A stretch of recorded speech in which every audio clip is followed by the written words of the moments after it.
ఉన్న బంగారాన్ని విడిపించి ఆ రోజు ఆన్లైన్ రేటుకే మేము కొంటాం. Sharma gold company. అందరికీ నమస్కారం. శ్రీమాత్రే నమః.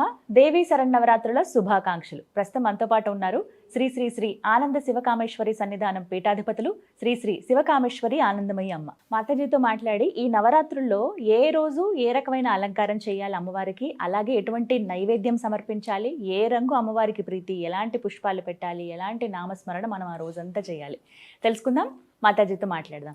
అమ్మ నమస్కారం. శ్రీమాత్రే నమః. శ్రీమాత్రే నమః. ఎలా ఉన్నారు? బాగున్నానమ్మా. దేవీ శరన్నవరాత్రుల శుభాకాంక్షలు మీకు కూడా. అమ్మ, 4వ రోజు దేవి అలంకారం ఏ విధంగా చేయాలి, అమ్మవారిని అసలు ఏ రూపంలో స్మరించుకోవాలి, పూజించుకోవాలి, అలాగే పెట్టవలసిన నైవేద్యం ఖచ్చితంగా అడుగుతారు, అలాగే ఏ రంగు ప్రీతి అమ్మవారికి, అలాగే ఎటువంటి పుష్పాలు సమర్పించాలి, ఇవన్నీ వివరించండి. తప్పకుండా తెలియజేస్తాను. యాదేవి సర్వభూతేషు లక్ష్మీరూపేణ సంస్థిత. నమస్తస్యై నమస్తస్యై నమస్తస్యై నమో నమః. శ్రీ గురుభ్యో నమః. ఈసారి ప్రత్యేకంగా వచ్చిన అవతారం కాత్యాయని. ఎందుకంటే ఒక చవితి తిథి 2 రోజులు వచ్చింది, అందుకని చెప్పి 2 రోజులు అంటే ఒక అలంకారం ఎక్కువ వస్తుంది. దానిలో భాగంగానే కాత్యాయని దేవిగా, ఎందుకంటే మనకు విజయవాడ దుర్గాలో ఏ అలంకారాలు అయితే చేస్తారో అవే మనం తీసుకుంటాం కాబట్టి కాత్యాయని దేవిగా అమ్మ పూజలు అందుకుంటుంది. ఈ కాత్యాయని అనేది చాలా చాలా విశేషం సంతానానికి, వివాహాలకి. అందుకే వివాహం కాని వారు కూడా కాత్యాయని వ్రతాలను చేస్తూ ఉంటారు. ఈ కాత్యాయని దేవి అంటే ఆవిడే. అంటే పార్వతీ అమ్మవారు. పార్వతీ అమ్మవారే. అంటే కతి అనే మహర్షి యొక్క కుమార్తె కాబట్టి కాత్యాయని. అంటే పార్వతీదేవి కన్నా, అంటే హిమవంతుని కుమార్తెగా జన్మించక ముందే కతి అనే మహర్షికి పుట్టింది కాబట్టి కాత్యాయని అని పేరు పెట్టడం జరిగింది. ఈ కాత్యాయని దేవిని ఆరాధించడం వల్ల చక్కటి దాంపత్యం లభిస్తుంది, తర్వాత శీఘ్రంగా వివాహం జరుగుతుంది. భార్యాభర్తలు ఎవరైనా విడాకుల దాకా వెళ్ళిపోయిన వారు కనుక ఈ కాత్యాయని వ్రతం చేసుకుంటే మళ్ళీ అన్యోన్యమైన దాంపత్యం ఏర్పడుతుంది. ఈవిడికి దేవాలయాల్లో అలంకరణలో చీరకి కట్టేటటువంటి రంగు ఎరుపు. ఎర్రని పూలతోనే అమ్మకి పూజ చేస్తారు, ఎర్రటి అక్షతలతో పూజ చేస్తారు. ఆ రోజంతా ఎరుపే. కాత్యాయని అంతా కూడా ఎరుపే. కాత్యాయని వ్రతంలో కూడా అంతా ఎరుపే. ఇక ఈవిడికి పెట్టేటటువంటి నివేదన ఏంటి, ఏం నివేదన చేయాలి అంటే ఉప్పు వేసి వండినటువంటి అప్పాలు అంటే మామూలుగా మనం అప్పాలు వండుకుంటాం కదా, ఆ బెల్లం అప్పాలు వండుకుంటాం కదా, దాంట్లోనే చిటికెడు ఉప్పు వేసి వండాలి. అలాగే చెరుకు ముక్కలు, ఇవి కూడా తేనె, చాలా శ్రేష్టం అనమాట, ఆవిడకి ఇష్టమైనవి. ఇవి నివేదన చేయాలి, విశేష నివేదన. ఈ 9 రోజులు కూడా చాలామంది విశేష నివేదన చేసి ఆపేస్తారు. విశేష నివేదనతో పాటు మహా నివేదన కూడా ఉండాలి. ఖచ్చితంగా 2 కూరలు, అంటే 2 కూరలు అంటే సెపరేట్గా వండకుండా ఒక కూర వండుతున్నారనుకోండి, అందులోనే ఇంకో కూరగాయ ముక్క కలపండి. అంటే ఇన్ని చేయడం సాధ్యం కాదు, పూజ అవ్వాలి, ఇది అవ్వాలి కాబట్టి అప్పుడు 2 కూరలు అవుతాయి కదా. పప్పు, పులుసు, చారు పెట్టకూడదమ్మా, పెట్టద్దు. పప్పు, పులుసు, తర్వాత ఇప్పుడు మనం వండుకునేటటువంటి నివేదన, కూర, పెరుగు, నెయ్యి, పచ్చడి, ఇవన్నీ ప్రతిరోజు ఉండాలి. ఎందుకంటే ఇక్కడ ఎంత విశేషంగా అర్చన చేస్తే అంత విశేషమైన నివేదన ఉండాలి. ఎందుకంటే ఈ 10 రోజులు ఆవిడ యుద్ధం చేస్తూ ఉంటుంది, మరి ఆహారం కావాలి కదా. ఈ యుద్ధం ఎక్కడ అనేది మనం మహాలక్ష్మి అవతారంలో తెలుసుకుందాం.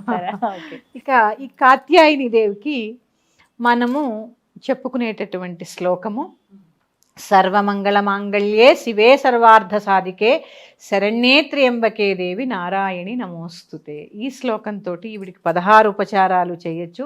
చాలామంది ఈ శ్లోకం అందరికీ వచ్చు కాబట్టి చాలా చిన్నదనుకుంటారు, కాదు, చాలా మహిమాన్వితమైన శ్లోకం ఇది. సర్వమంగళములని ప్రసాదించేటటువంటి దేవత. అలాగే ఈ కాత్యాయని దేవి పూజ వల్ల, కాత్యాయని దేవి ఆరాధన వల్ల మంగళుడు అంటే కుజదోష నివారణ జరుగుతుంది. అందుకే వివాహాలు జరగడం, దాంపత్యం బాగుండడం. కుజదోషంలో వివాహం ఒకటే కాదు, చాలా మంది వివాహం ఒకటే అనుకుంటారు.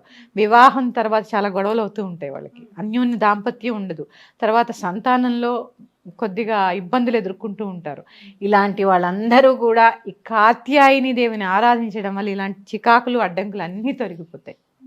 అందుకని మనం విశేషంగా ఈ సంవత్సరం రావడము, అమ్మకి ప్రత్యేకంగా పూజ చేసుకోవడం ఇదంతా కూడా ఒక రకంగా అదృష్టమే. ఎందుకంటే 10 సంవత్సరాలకు ఒకసారి వస్తుందట ఒక తిథి ఎక్కువ. అట్లా మా నాన్నగారు చెప్పారు నాకు, మన యొక్క బర్త్డే ఉంటుంది కదా, జన్మదినం ఉంటుంది కదా, మనకి తిథి హెచ్చు తగ్గులు వస్తూ ఉంటాయి కదా, 10 సంవత్సరాలకి ఒక సంవత్సరం యాడ్ అవుతూ ఉంటుందట. అంటే ఇప్పుడు మనకు 10 సంవత్సరాలు ఇంగ్లీష్ లెక్కల ప్రకారం అయితే మన తిథి ద్వయాలు లేదా అధిక మాసాలు ఇవన్నీ కలుపుకొని 11 సంవత్సరాలకి ఇంకా, అంటే 10 ఏళ్ళు అనుకో, మనకు 11 సంవత్సరాలు అనుకోండి, కాదు 12 సంవత్సరాలు 12 అలా లెక్క పెట్టుకో. అలా లెక్క పెట్టి, అంటే నాన్నగారు చెప్పారు నాకు ఒకసారి. ఇట్లా అంటే ఎక్కువ అధికంగా ఎప్పుడైనా అధికమే కదా, అధిక మాసం రావడము, అధిక మాసంలో పుట్టడం, అంటే వాళ్ళకి అన్నీ అధికంగానే ఉంటాయి. ఈసారి కూడా పుణ్యం అధికంగా ఉంటుంది, అధికంగా ఒక రోజు వచ్చింది కాబట్టి అధికంగానే ఉంటుంది, విశేషంగా ఉంటుంది. ఇక ఈ మంత్రంతో మళ్ళీ చెప్తున్నాను.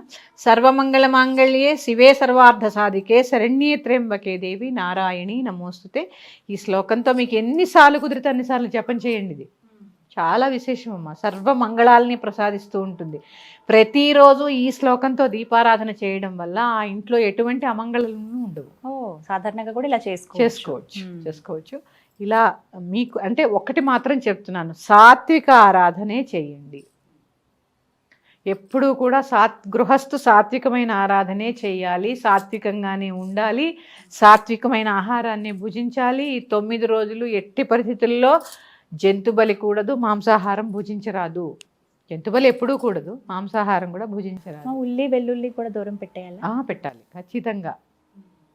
అసలైతే మేము కవ్వంతో చిలికిన మజ్జిగ పోసుకోవడం కానీ, కుష్మాండం అంటే అమ్మవారు కాబట్టి గుమ్మడికాయ కూడా తినం మేము. అంటే నియమం అంటే దీక్షే. ఆ దీక్షలాగే మనం, ఎందుకంటే ఉత్తి రోజులన్నీ వేరు, ఈ నియమం పెట్టుకొని మనం చేసేది ఎందుకు, మనకి ఏదో ఒక కోరిక ఉంటుంది, అది పూర్తి అవ్వాలంటే కొంచెం కష్టపడాలి కదా. అందుకని ఇలాంటివి చేసుకుంటూ అమ్మవారి కృపకు పాత్రలు కండి. మరొక్క అవతారంతో మీ ముందుకు వస్తాను. శ్రీమాత్రే నమః. స్వస్తి.